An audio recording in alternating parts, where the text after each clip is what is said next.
देखिए, सबसे पहली बात तो यह है कि ये कानून जो मोदी सरकार ने आज से 4 साल पहले बनाया था वो संविधान के खिलाफ है।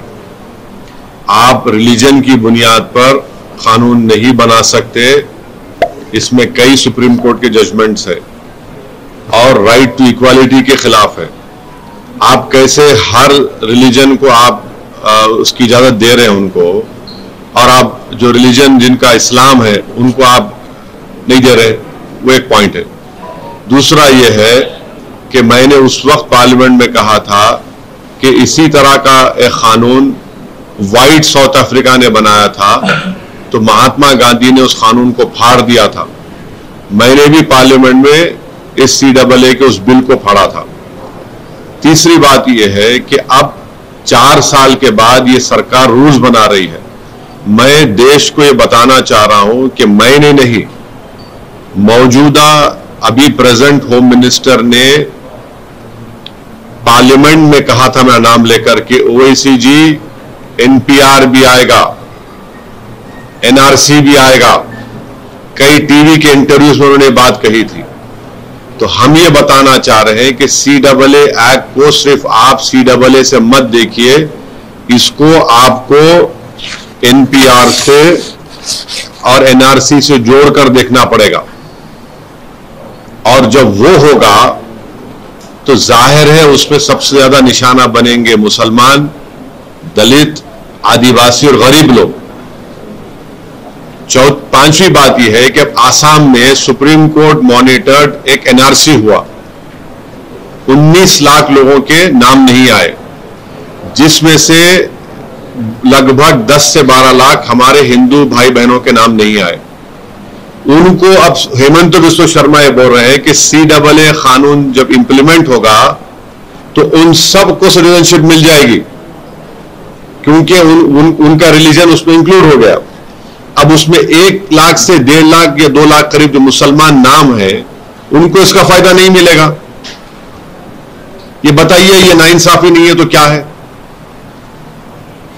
हेमंत बिस्वा शर्मा ने कहा, बीजेपी के नेताओं ने कहा कि 19 लाख में जो 10 से 12 लाख जो हिंदू भाई बहन के नाम नहीं आए, उनको मिल जाएगा, पूरा सिटीजनशिप मिल जाएगी उनको। अब आप बताइए, नाइंसाफी नहीं है तो क्या है? छठी बात यह है कि भारत में सिर्फ 5% लोगों के पास पासपोर्ट है। ओनली 5% लोगों के पास पासपोर्ट है, रिमेनिंग लोगों ने पासपोर्ट नहीं है। और फिर आधार कार्ड आप देख लिए, प्रूफ ऑफ सिटीजनशिप नहीं है, उसमें कुछ लिखा हुआ आधार कार्ड में। भारत में बर्थ रजिस्ट्रेशन 1959 तक मैंडेटरी नहीं था। 1996 में सिर्फ 50% इंडियंस के पास बर्थ सर्टिफिकेट्स था। तो जब NRC होगा, NPR होगा, तो उसमें बायोमेट्रिक एक्सरसाइज होंगी उसमें, और लोकल रजिस्ट्रार में लिस्ट लगाई जाएगी प्रमोद साहब की, असद साहब की। अब प्रसाद साहब जाके बोल सकेंगे असद साहब के डाउटफुल है, मैं डाउटफुल बन जाऊंगा। अब मुझे प्रूफ करना पड़ेगा। अब मैं मेरे दादा का बर्थ सर्टिफिकेट लेकर आऊं, क्योंकि मेरा रिलीजन इस्लाम है, अब मैं फिरते रहूं तो फायदा किसका होगा? रद्दी वाले का ही फायदा होगा ना। तो ये इसीलिए ये एक्सरसाइज ये जो लॉ है, ये रिलीजन की बुनियाद पर बनाया गया, ये डिस्क्रिमिनेटरी है, अनकॉन्स्टिट्यूशनल है। और ये बोलना कि जो हमारे हिंदू और सिख भाई या क्रिश्चियन भाई जो पाकिस्तान में, अफगानिस्तान में, बांग्लादेश में रह रहे हैं, उनको सिटीजनशिप नहीं दे सकते, झूठ है ये। हमेशा सरकार के पास इख्तियार था, एग्जीक्यूटिव वालों से आप दे सकते थे। और आखिरी बात, नरेंद्र मोदी और बीजेपी को ये क्यों भूल गए कि कितने लाखों लोग कश्मीरी पंडित मुल्क से बाहर हैं, जो मुल्क से बाहर, कश्मीर से बाहर है, उनको आप क्या कर रहे हैं?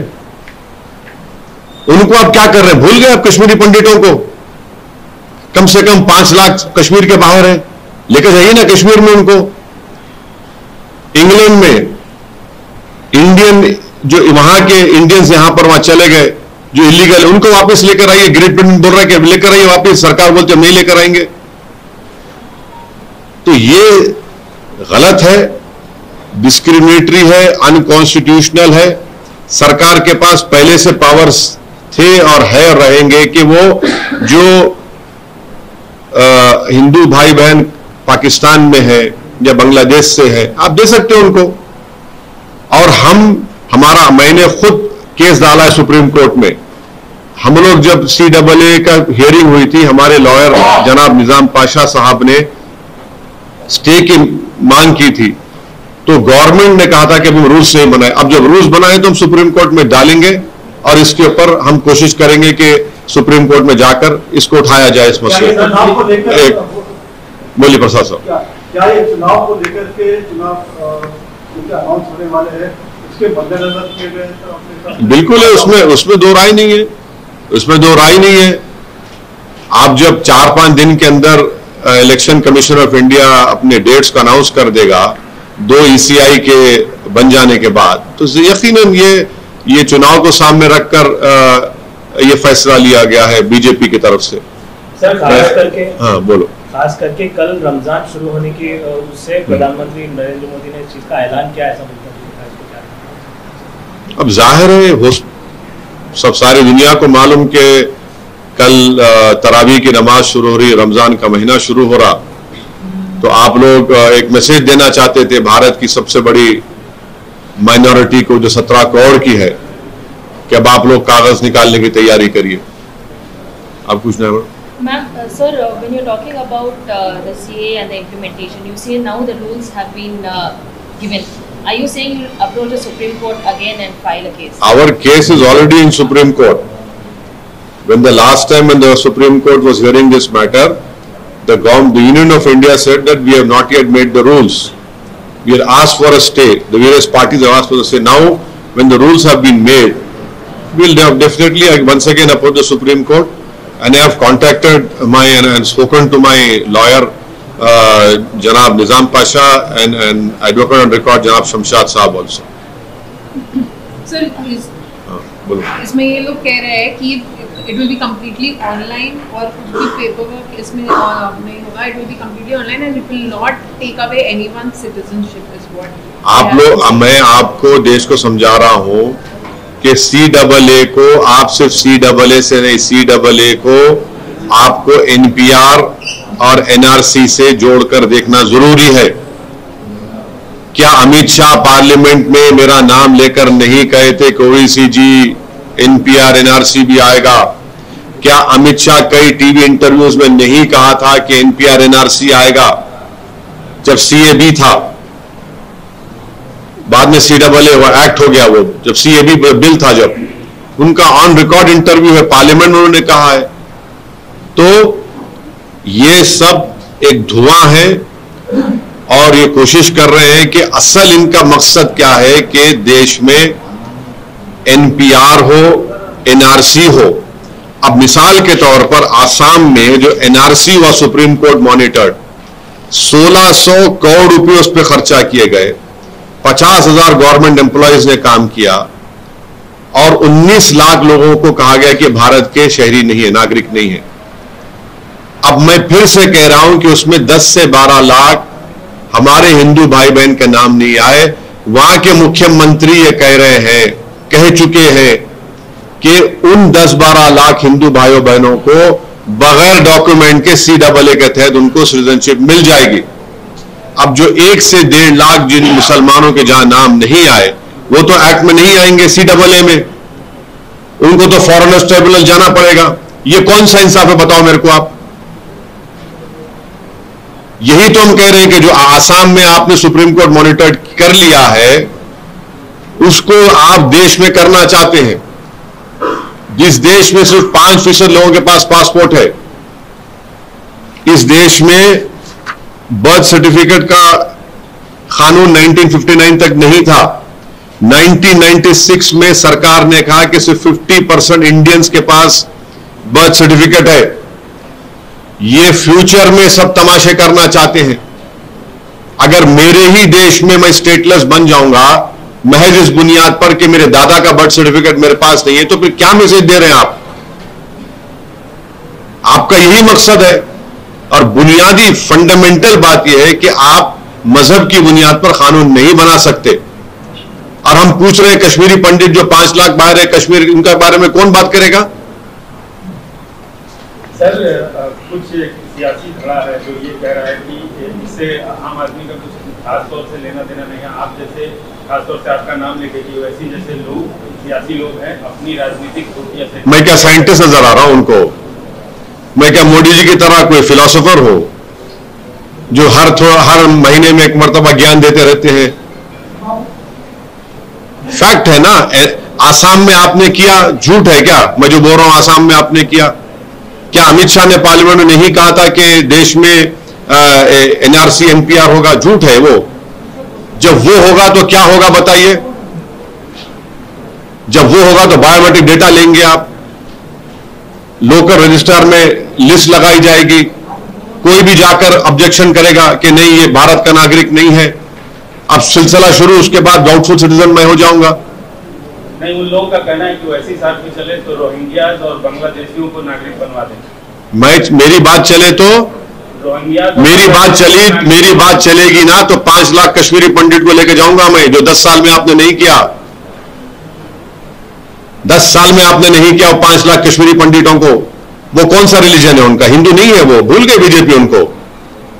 देश में ही अच्छा मेरा बस चले तो मैं पूछूंगा बर्तानिया से, भिजा दो भाई वो 10,000 इंडियंस को जो आप लोग रोक के रखे हैं।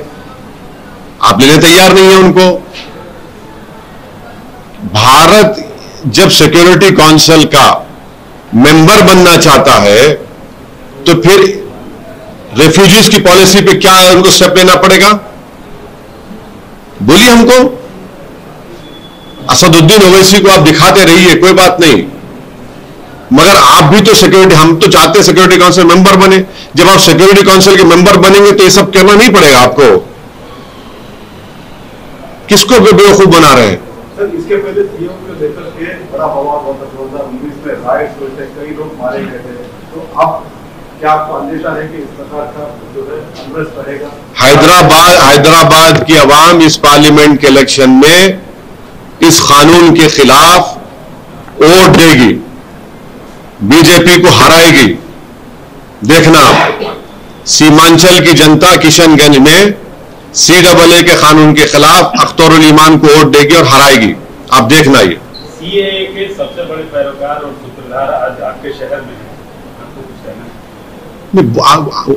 मैं जो कह रहा हूं उन तक सुनाई देगा, आप लोग पहुंचा देंगे उनको मालूम भी हो जाएगा।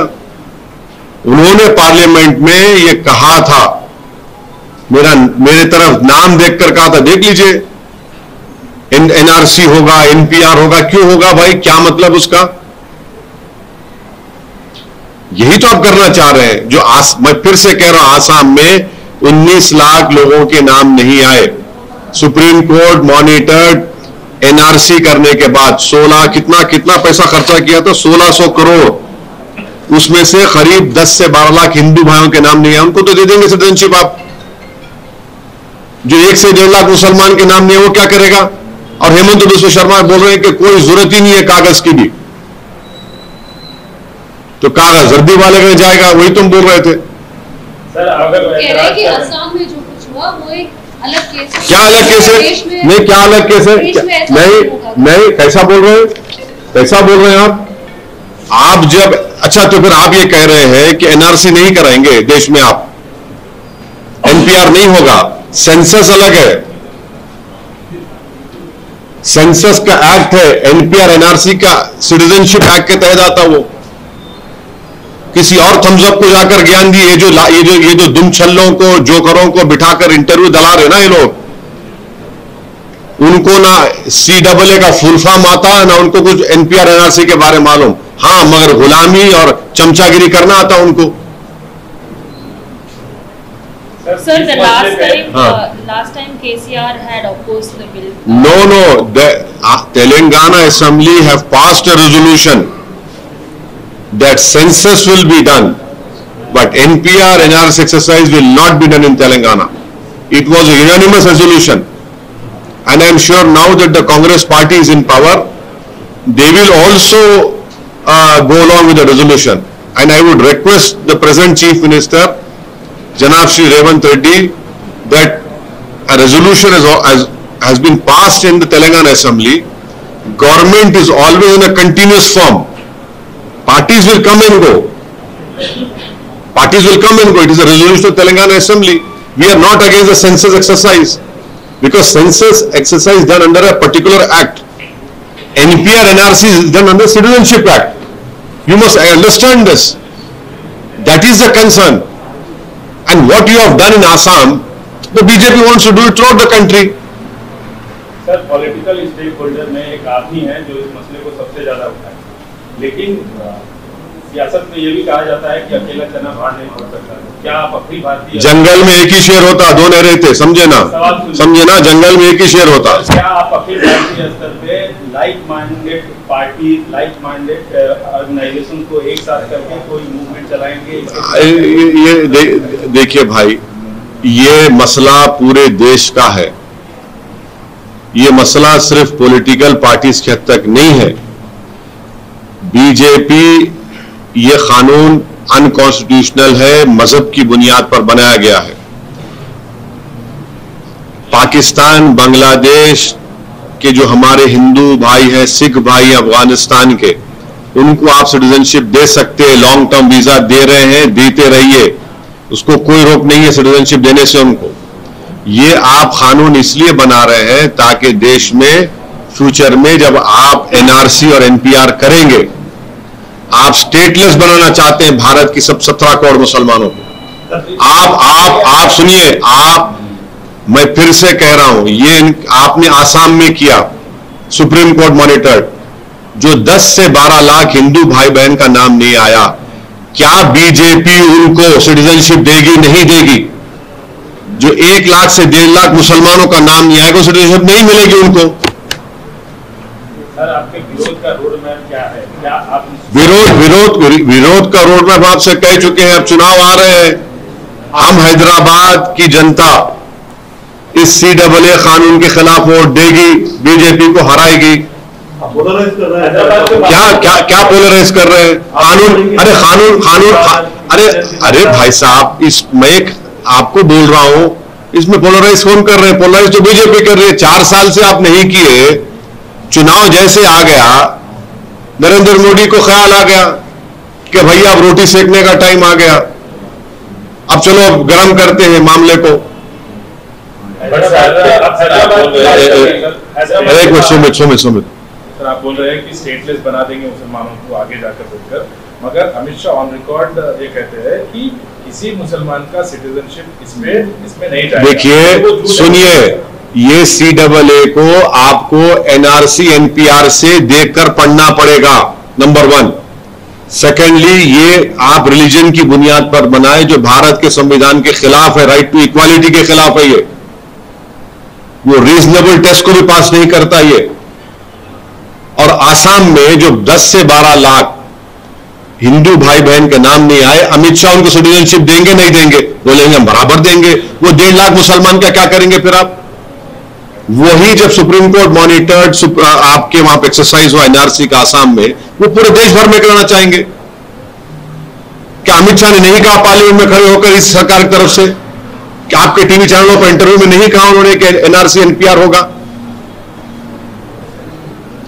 हम सुप्रीम कोर्ट में, हमारा केस है, हमने हमारे लॉयर जनाब निजाम पाशा साहब से और एडवोकेट ऑन रिकॉर्ड जनाब शमशाद साहब से मेरी बात हुई है।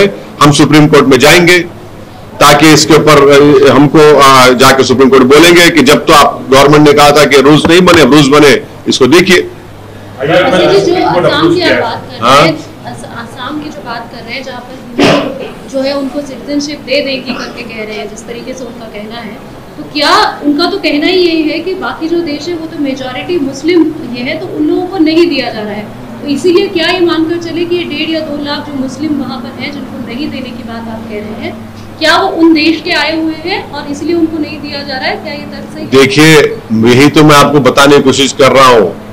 सुप्रीम कोर्ट मॉनिटर्ड एनआरसी में 19 लाख लोगों के नाम नहीं आए, जिसमें 10 से 12 लाख हिंदू भाई बहन हैं, 1 से 1.5 लाख मुसलमान हैं। वो 10 से 12 लाख का सिटीजनशिप दे देंगे, 1 से 1.5 लाख मुसलमान क्यों नहीं देंगे आप? और उसको भी नहीं मानते बीजेपी वाले, बोलते और बढ़ के नाम आना चाहिए था मुसलमानों के। कैसा करेंगे? ये नाइंसाफी नहीं है तो क्या है बताइए फिर आप। ये जो 1.5-2 लाख है, क्या वो भारतीय? बिल्कुल। अच्छा, वो तो 10 से 12 लाख भारतीय है, नहीं है भारतीय है आप बोल रहे हैं, नहीं आप बोल रहे हैं, नहीं आप बोल रहे हैं 10 से 12 लाख भारतीय और 1.5 लाख नहीं है मुसलमान। यही देखिए, यही तो हम बता रहे हैं कि आपने जो कानून बनाया रिलीजन के नाम पर, वो गलत है, वो बिल्कुल गलत है। सर, आप सुदूर स्टेट में जाके चुनाव लड़ते हैं, बिहार में, गुजरात में, उत्तर प्रदेश में। हाँ, आपके पड़ोसी राज्य आंध्र प्रदेश में चुनाव है, क्या उसमें पड़ोसी राज्य चुनाव है? आंध्र प्रदेश में चुनाव जो होने वाले हैं, विधानसभा के भी होने वाले हैं, लोकसभा के। हाँ, क्या वहाँ चुनाव लड़ेंगे? नहीं, अभी कोई फैसला नहीं हुआ। जगन तो हमारा दोस्त है और रहेगा। तो आपका सपोर्ट है सर? नहीं भाई, आप भी मेरे दोस्त हैं, दुश्मन है क्या आप मेरे? अपना काम आप करते हो, मेरा काम मैं करता हूँ। नहीं, आप साथ नहीं, देखिए अब तक तो बीजेपी वहां पर टीडीपी से अलायंस कर ली। नहीं, सुन तो लीजिए, बीजेपी नायडू एक साथ आ गए और चंद्रबाबू नायडू ने नरेंद्र मोदी को टेररिस्ट कहा था। निकाल कर देख लीजिए, हम झूठ नहीं बोल रहे हैं, निकाल कर देख लीजिए। और फिर बीजेपी वाले हमको बोलते ये आतंकवादियों की सपोर्ट करता है। अब देखिए, क्रोनोलॉजी समझिए आप, अजीब मामला है। अब बीजेपी नायडू लड़ेंगे तो क्या ऑप्शन बचता है आंध्र प्रदेश के माइनॉरिटीज जिसमें दलित्स और आदिवासियों के पास? क्या वो बीजेपी और नायडू के अलायंस को वोट देंगे क्या? नहीं सर, देखिए आप ऐसा डोंट जंप द गन, सुन ले तो लीजिए, तो ये बात है। Sir, so if Naidu hadn't come in alliance with the BJP, do you think there would have been a fighting chance for the minorities? That's what you're No. What I'm saying is that Mr. Chandrababu Naidu was with BJP, and when I was an MLA, he supported Vajpayee also. So he has been consistently playing footsie with BJP. When he supported Mr. Narendra Modi to become the Prime Minister in 2014, when he left Mr. Narendra Modi, he called him a terrorist. Now he has again rejoined BJP. So the Muslims, Dalits, Christians and Adivasis of Andhra Pradesh will play a very decisive role now. Sunni will play a very decisive role. Yes, you will see what will happen. Sir, Haryana की political situation. हाँ, जियो मैं election लड़ा तो B team हो जाता हूँ, और कोई सुनिए और कोई बीजेपी से अलायंस कर लेगा तो दूध का धुलावा रहेगा। हाँ, ये सुन तो लीजिए, जो नरेंद्र मोदी को इस तरह के अल्फाज इस्तेमाल करा, हाँ, आप उसको बिठा के चाय पिला रहे हैं। और जो CAA का कानून बना रहे हैं, क्या वो आंध्र प्रदेश पे नहीं होगा? कि देश में अगर NPR NRC होगा तो आंध्र प्रदेश में नहीं होगा क्या? आंध्र प्रदेश में भी होगा। सर, सबसे इंटरेस्टिंग सवाल हैदराबाद। नहीं, आप हमेशा इंटरेस्टिंग करते हैं आप। नहीं, मेरे बीजेपी ने कैंडिडेट उतारा है डॉक्टर माधवी लता को, और वो ओल्ड सिटी में आपके इलाके में घूम रही है, बोल रही है कि आपने डेवलपमेंट नहीं किया, आपने मुस्लिम यूथ को जानबूझ के बेरोजगार रखा, अपने वोट के लिए इस्तेमाल किया। हाँ, उन्होंने भी कहा कि वोट में जो है ये हो रहा है, रिगिंग हो रहा है। देखिए, कोई भी लड़े मेरे खिलाफ, लड़ना तो है किसी को। अब मैं कहाँ दिमाग लगा के बैठूं? मेरा काम इलेक्शन। अरे आरोप तो लगते ही है ना, आरोप कब नहीं लगे मुझ पर? नई बात क्या है? आरोप तो लगते रहेंगे, लगाइए आरोप। कौन कह रहा है आरोप मत लगाइए? लगाइए। आप मुझे देखते ही चेहरे पे दाढ़ी, सर पे टोपी, तो वही आरोप लग जाता है, देखिए ये कर रहे हैं। वो तो असद भाई करके आपको। अरे बहुत अच्छा है, बहुत अच्छा है। सर, हरियाणा कोई तो कैंडिडेट होगा ना। पे आप क्या कहेंगे? मेरे को नहीं मालूम उस बारे में।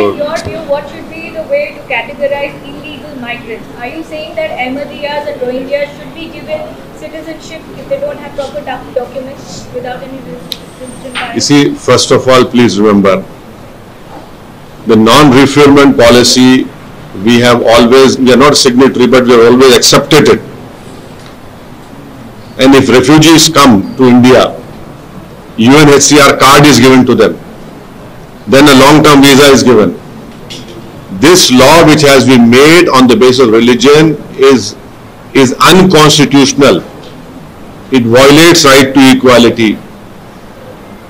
This propaganda of BJP that, oh, we cannot give citizenship, we didn't have power, is completely wrong. You had all the powers. Executive decision can be taken. Who's stopping you from doing that? And why are they not taking the 5 lakh and not Kashmiri Pandits to Kashmir?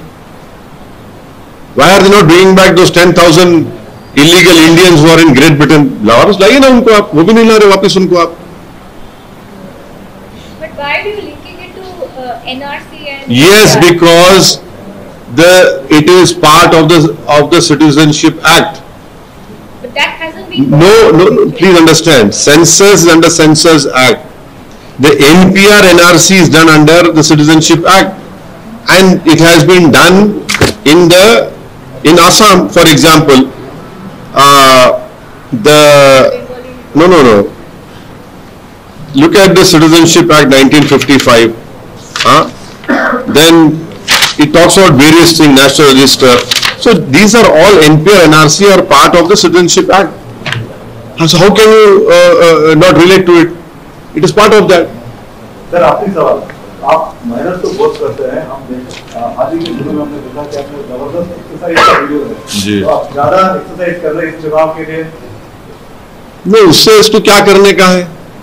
आप जो वजन उठा रहे हैं, जो दिखा रहे हैं, तो नहीं, वो आप देखिए, वो एक्सरसाइज तो आपको भी करनी चाहिए, आपकी शुगर कम हो जाएंगी.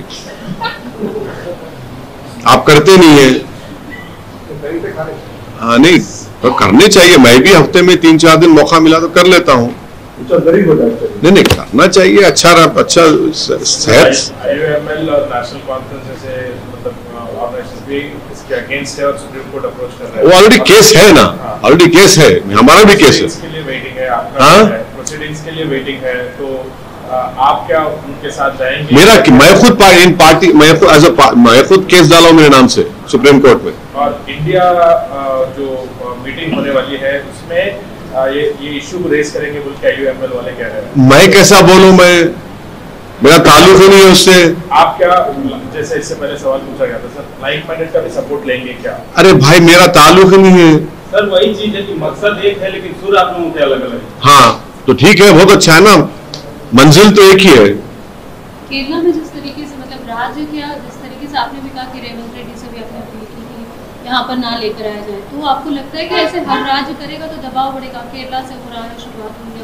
नहीं, केरला में तो, केरला तो पहला स्टेट था जिसने, माफ करना एक मिनट, जिसने इसके खिलाफ जो है एक बाज़ाब्ता उन्होंने ऑर्डर पास कर दिया था.